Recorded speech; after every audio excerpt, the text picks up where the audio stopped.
So this past week, John Cena was shooting on WWE. He was doing an interview to promote his Suicide Squad movie that's come out recently, and he's saying that WWE should rely on the aging prospects. And we've been saying that for years, John. For years we've been saying that for WWE. That the WWE has been relying on these part-time wrestlers for years, to the Brock Lesnar's of the world, the Triple H's, the Shawn Michaels, Undertakers, Kane's, etc. We could go on. And you look at the recent releases, you look at the stars they could have had in the past, the stars that they could have made. And John Cena, you're kind of part of that. Because you did play a lot of politics. You could have made stars. Like you had the necklace, but you played politics and you wanted to go over.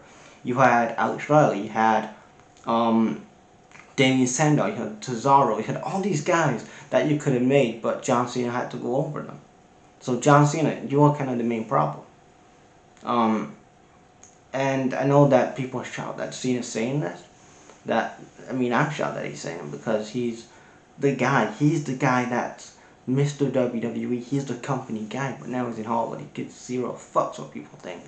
And he's like, fuck it, I'm just gonna talk shit about WWE. And that's probably why he wasn't on SmackDown this past week. Because he got heat from Vince. It's like, you're not on tonight, pal. And he tried, but this is what happens when you have a 75-year-old man who is getting up there in age. He's dealing with Wall Street. He's dealing with all these other companies. He's dealing with like Forbes and Wall Street, and he's got to now do TV productions and creative. And how many times have we heard in the past that, oh my god, I hate the script, rip the script up, oh my god, it's bad.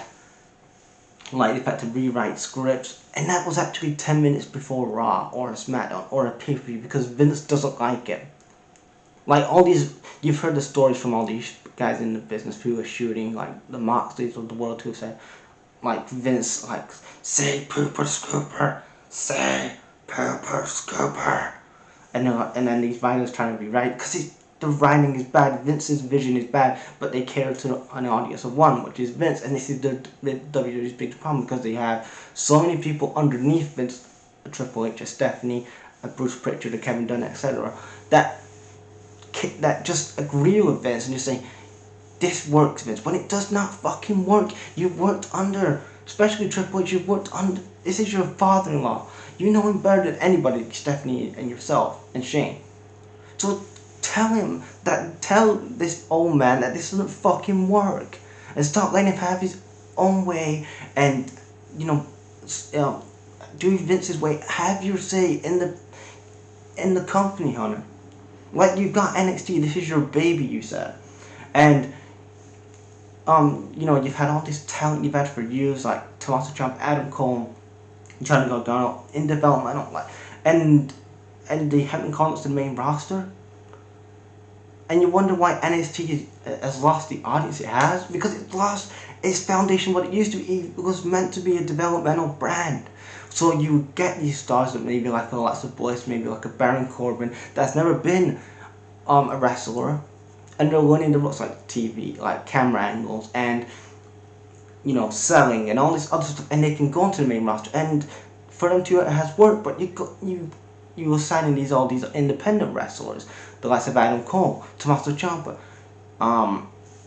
Samoa Joe, Bobby Roode. These guys have been on TV at some point, not to maybe a big extent, because Adam Cole's on Ring of Honor, but they've had TV time. They know where camera angles is. Just a bit different with WWE, and you're wrestling a WWE style from an independent style. But these guys should only have 6 months to a year, and then you move them on to maybe face like a Roman Reigns or a Drew McIntyre or a Seth Rollins, and then you keep NXT fresh, like it was at the beginning. And then Triple H kind of went his own way and said, I want to make it a third brand. I want to make it a third brand, and have it his own way, and that's how, and that's kind of why these releases, because there's just been a big massive communication with Vince and Hunter, and you look at the stars they've had. Like you had a Bronson Reed who was gonna go to the main roster, and then you release a guy as a guy that is a big guy and could have, and is one of those dudes that you should be building for a Roman Reigns, a Seth Rollins, a Keith Lee, a Karrion Kross, a guy that's gonna maybe be a future guy, a future main event for you guys. So you don't have to rely on a Goldberg, a Brock Lesnar anymore. You actually can make a star. Look at Keith Lee's booking. The first night he was on the main roster, his music changed. Vince says you're too sloppy in the ring. He has to go back to NXT. The whole thing of NXT was actually trying to help him become better. And people can say, "Oh, WWE record profits," which they are record profits. But other companies have had good success as well in the past. Blockbuster, Toys R Us, they made a lot of money. Hell of a lot of money. But you know where they are now? They're not even operations anymore. They're out of business right now. I'm not saying WWE's going out of business because they've got a shit ton of deals, like the Saudi Arabia deal, the Peacock deal for $1 billion for 5 years. They got all the merch they have. They're on the road now, so they're not going to go out of business. But they've lost a fraction of their audience from like a decade ago. They was getting 3 million viewers, and now they can barely get 2 million viewers. And people say, "Oh, well, people are viewing stuff on the internet and they're watching it online and they're streaming." Can to an extent, but people still watch television. You need to give people a reason why to watch television, why to tune into this TV show, why to actually say, "Why should I watch Raw? Why should I go and watch a SmackDown? Why should I go and watch a NXT?" And get people invested, actually create better storylines, and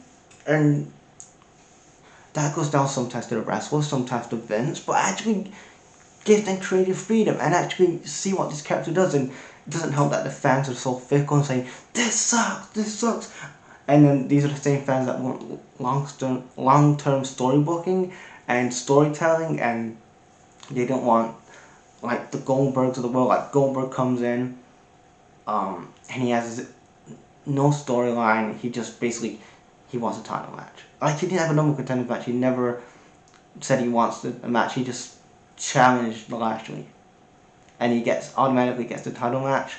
Like his storyline, if I was somebody like Drew McIntyre or whoever, I know he cannot win the title directly because Lashley's the champion. But for example, I would be pissed at that. I was saying that this guy's taking my spot, the spot that I'm on the road 365 days a year, and 50-year-old Goldberg's taking my spot. These old guys are taking my spot, and I'm here like 365 days a year. And then they're making these releases. It's just a bad shit show. People saying it'll be better when Vince is retired. Will it be better when Vince retires? I mean, the longer Vince stays in this company, in wrestling, and we talk about it before with wrestlers overstaying their welcome. We say it with Flair, Hogan, a lot of other wrestlers have done this before, but Vince McMahon is one of them. He's been in charge that long that he cannot let go of this company. Like he's been in charge for 40 years in the wrestling business. That all he knows is the wrestling business. He doesn't know any other thing than just wrestling. And then once he tries to get away from that, who's the next guy that's going to take over? People say maybe Triple H or Stephanie, but are they ready for that big task? We're going to have to wait and see if they're going to be ready for that task.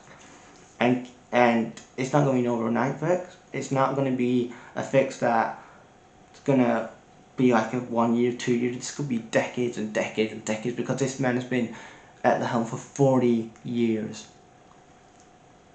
And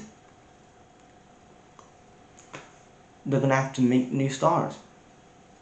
And the fans are going to have to stop being so fickle about it, saying, "Oh, this guy's not over, and let it play out." And yeah, leave your guys' thoughts in the comments, guys. And yeah, leave your guys' thoughts on Cena's comments as well in the comments. And I'll check you guys later. Peace.